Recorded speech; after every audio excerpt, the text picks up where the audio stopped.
The first session is appropriately looking toward the future of performance-based engineering with the focus on community resilience. And our first speaker is Professor Khalid Mosalam, the TSRP Professor of Civil Engineering at UC Berkeley.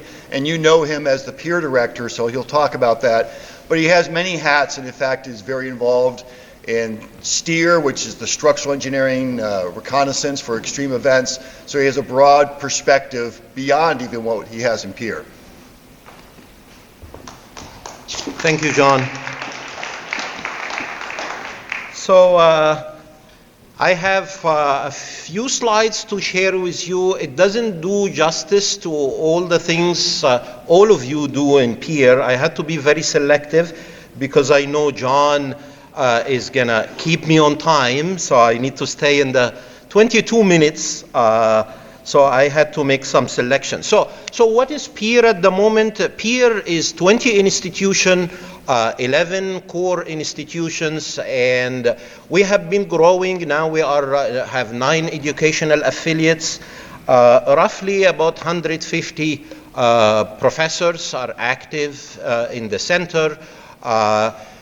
The distribution is not uniform. You see a large bar for UC Berkeley. There is no favoritism or anything like that. It's the fact under peer now is what used to be EARC, which is a Berkeley organized research unit.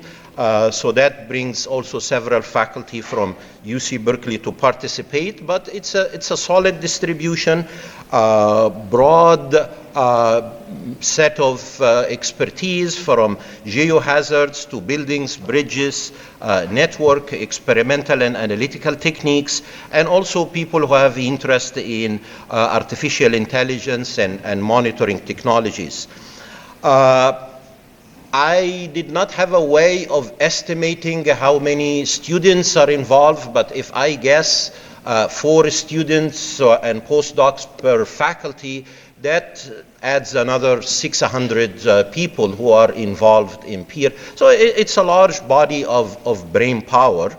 And with this expertise, with the facilities that are available in these many campuses, with the culture of many years, if we go back to the early days of EARC in the 60s, and what Dean Liu mentioned, the start of peer 23 years ago, there is a culture of developing robust methods and research tools that makes peer really capable of tackling the resilient design for extreme events, which has to do with the theme of this year's annual meeting.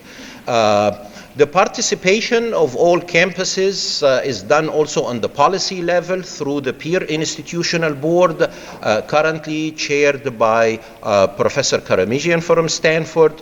The incoming chair will be Professor Lehman from University of Washington.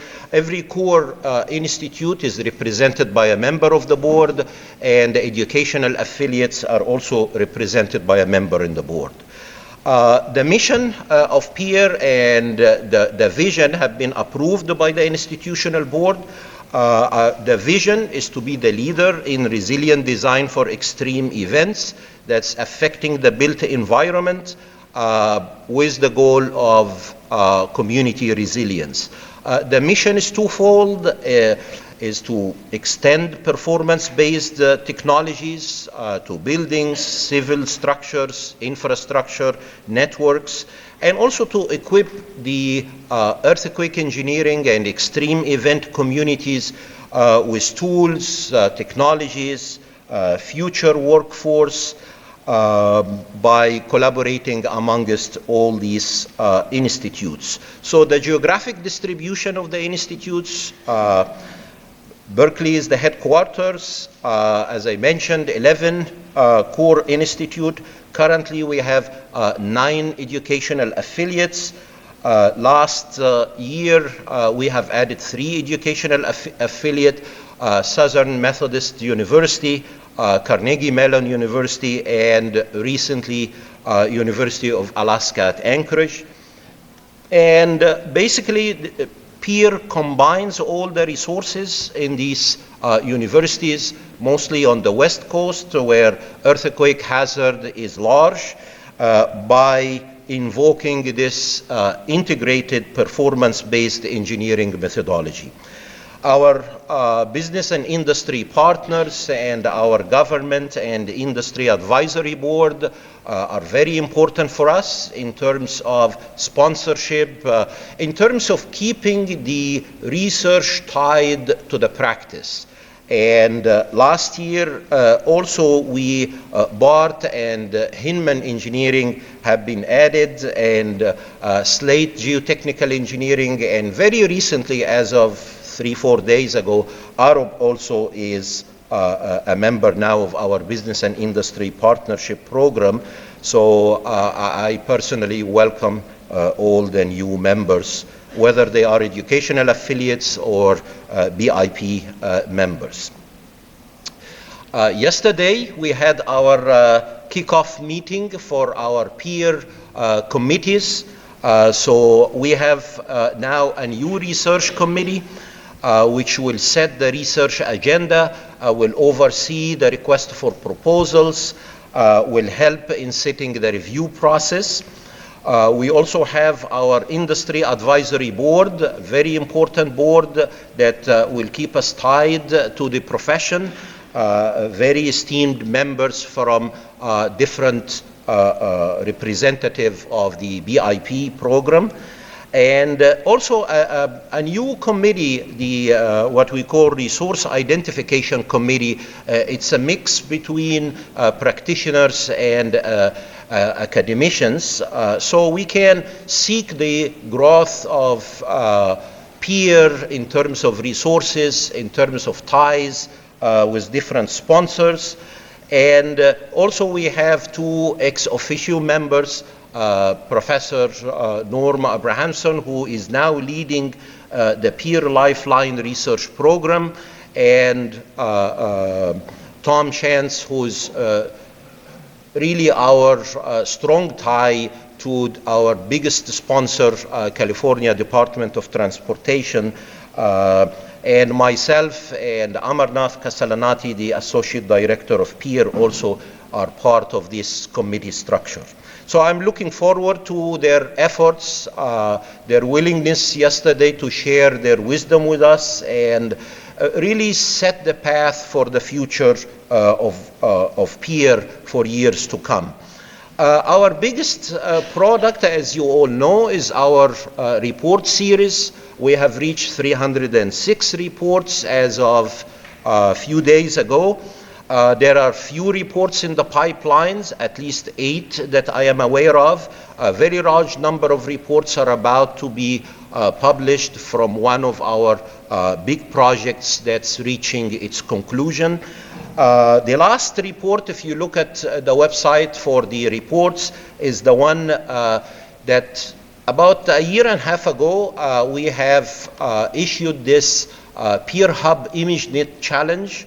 And now the network for this collection of images, it's not just collection of images, the big deal is the labeling of the images, is now have reached about 36,000. Now this is open sourced, you can access it. A subset of that is what was used in the challenge in 2018. In conjunction with this database, you also have 2 tools available. One is to label images, to upload images, and we have also included an online structured ImageNet model, which is in its beta version at the moment. It's basically a deep learning classifier. So if you, the model already trained with these 36,000 images for different categories. So if you upload a new image, you can just make use of the existing SIM to classify whatever is seen in the image regarding these 8 categories, which are the same categories that were used in the challenge. We mentioned, and also the Dean mentioned, resilience. So we're doing several things in that regard.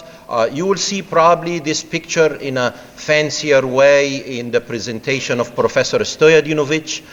So here it's less fancy than what he has in his slides. But basically, you get the idea. To achieve more resiliency, either you need to reduce the recovery time or reduce the drop of the performance level or the quality. The biggest issue is how to actually estimate that recovery time. So one thing we are doing, it's kind of a small project, but I thought it's innovative enough to share it with you, which is using natural language processing from news and from social media. So you can query the USGS API for earthquakes. Here is a criteria. If you have a magnitude greater or equal 5, and you have the pager that put you or mention you are being in the yellow, orange, or the red, then we use the Twitter API or use the news API, so you can interrogate social media or news articles. What is the benefit of this is twofold. One is you can do summarization. You can actually issue engineering briefing of the event or issue a full-fledged report. So there will be more talks about that in tomorrow's first plenary related to the structure extreme event reconnaissance that John mentioned. So we're going to hear more about the STEER, but that is one of the benefits of doing this natural language processing. Another benefit we recently started exploring is to do text analytics, where if you look at the frequency of the text, let's say in the tweets, for different facilities or different factors, school or office or road, you can actually get an idea of from the onset of the event until the number of tweets kind of fades out with below a certain threshold. Then you can estimate the time for each of these facilities to recover, and you can aggregate that in some kind of a weighted average. So you get a good quantitative idea of the recovery time. So that's one example where really machine learning and data science can benefit us, and also we can benefit that important field by giving it something really important to classify rather than just cats and dogs. So another new project, I mentioned BART as being an important source of funding. We started a project looking at the BART thresholds of automated train stop and slow down action. This is started by interaction with BSL, and we are revisiting some of the threshold numbers on when BART trains slow down or stop. The project is 3 phases. Start with a literature review, which is what I will show one slide about, to learn about what kind of stoppage of the different railway systems worldwide, what kind of threshold and methodologies they use. And that feeds into analytical study that's also been approved. We're still negotiating the experimental study, which should be very exciting when we try to test some BART train system with the baluster and possibly the train itself. That should be interesting if we put one of the cars on the shaking table. So at the moment we have been collecting this data. So we have a database of damage experienced by railway structures, starting from work done in Japan, and then we superposing on that data from the Bay Area of the BART system. And this is being grouped into embankment damage, bridge damage, and no damage.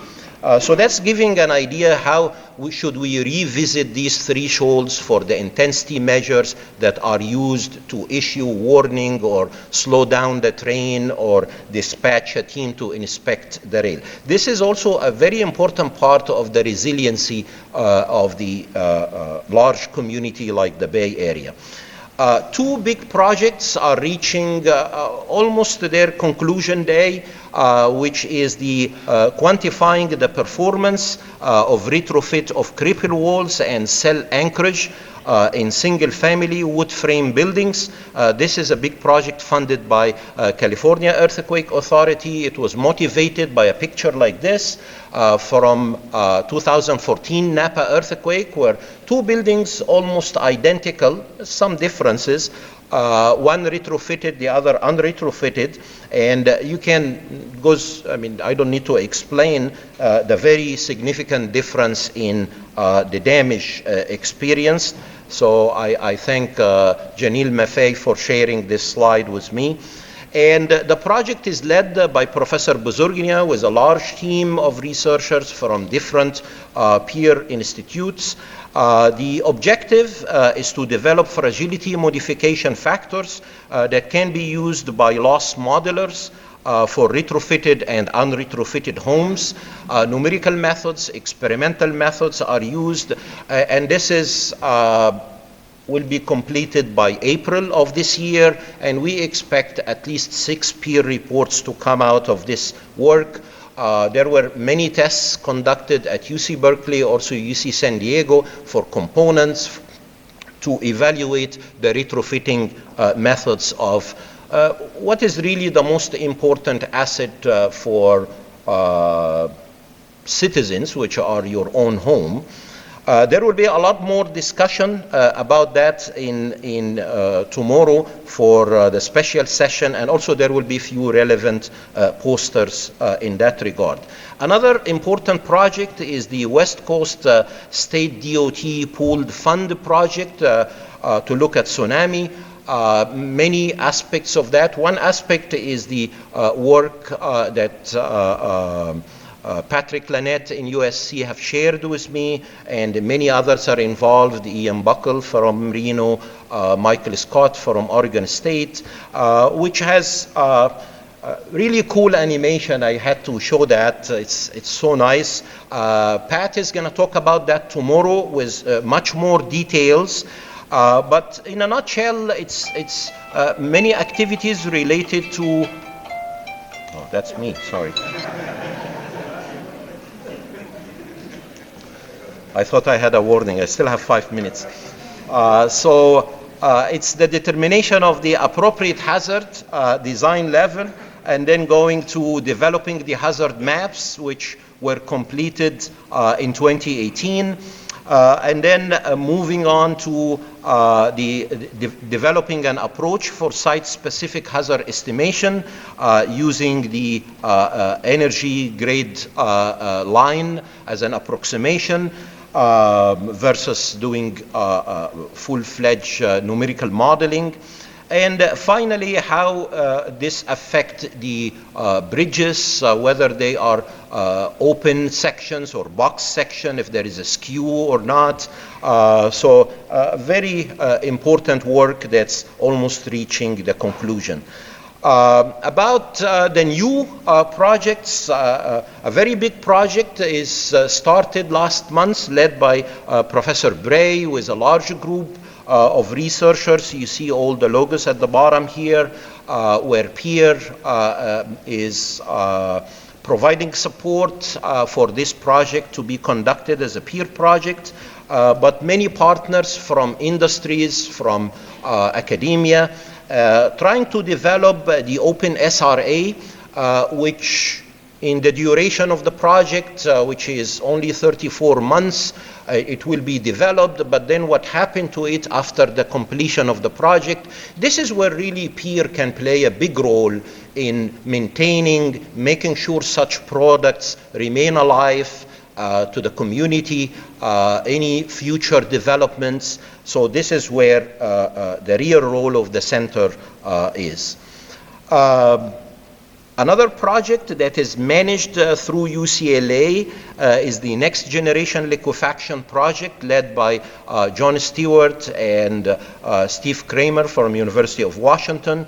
It has several sponsors. The main one is NRC. And the idea is to have several components, is the relational database of case histories, supporting studies, several of them, and then collaborative model development. The project has a well-organized project organizational map, and several current activities are taking place, recruiting sponsors, mainly the users of the relational database that will be developed, populating case study history database, expanding the database, which is very important for lab tests, very important in terms of verification and validation of models, and then susceptibility support study, and finally collaborative lateral spreading study that involve other researchers as well. In terms of current supports, as you all know, OpenSeas is one of the key products of Peer, and the analytics, the Google Analytics are still very strong. Development of 2019 is version 3.1 is now on GitHub, which allow more collaboration. In 2020, the documentation will also be introduced to GitHub, which everybody can contribute to that documentation. SimCenter, which is the sister organization of Peer, is very active, and Peer is promoting the use of these tools. I'll give you a secret. When we issue our RFP, please read it carefully. We try to put things there to use these tools. I'm not finding many people are taking the bait. This is very important criteria. We say, if you use the tools, it will be good. It will be good, it means your proposal will be ranked high. So please take advantage of that. They are really good tools. Try to use them also in your classes. I used the multi-degree of freedom tool in my structure experimental method last semester. I think students loved it. If I get good teaching evaluation, it will be because of that. So there are many tools were released in 2019, focused mainly on uncertainty quantification and finite element and earthquake engineering, wind engineering, and also performance-based engineering tools. More about that in a special session. In next year, there will be more focused on regional loss estimation, so stay tuned for that. Our TSRP, RFP, you have seen it. It was two more slides and then I will stop. As you know, the TSRP is $1 million that we put out for RFP. With the help of Caltrans, we are trying to increase that to 2.5 million, such that our funding success rate go from 25%, which is better than any organization I know of. Recently, my funding success rate with NSF have been 0, so that's definitely infinite times better. And going to 50% will be really super. So there will be a few areas, so stay tuned. We may have now 2 RFP rather than one in September and possibly one in March or April. The first project will be focused on this new center. It's the Bridge Rapid Assessment Center for Extreme Events, focused on monitoring of several bridges and developing the digital twin of these bridges, making use of the collected data. There will be a joint workshop that will take place in the 25th anniversary of the Kobe earthquake. So that will be collaboration between Kobe University and Peer. So stay tuned for that. At the end of today, we will announce the winners of the Peer 2019 Peer blind prediction. So to summarize, Peer has been has a well-defined vision and mission. It's growing in topics, growing institutionally, growing professionally and financially from federal, state, and industry resources. Peer is well organized with important recurring events like the annual meeting, our research forum, and our request for proposal announcement. Peer committee structure is in place. We are looking forward to several new activities and input from the committees. I wish you all the best in enjoying the peer annual meeting, and please stay engaged with peer. Thank you very much.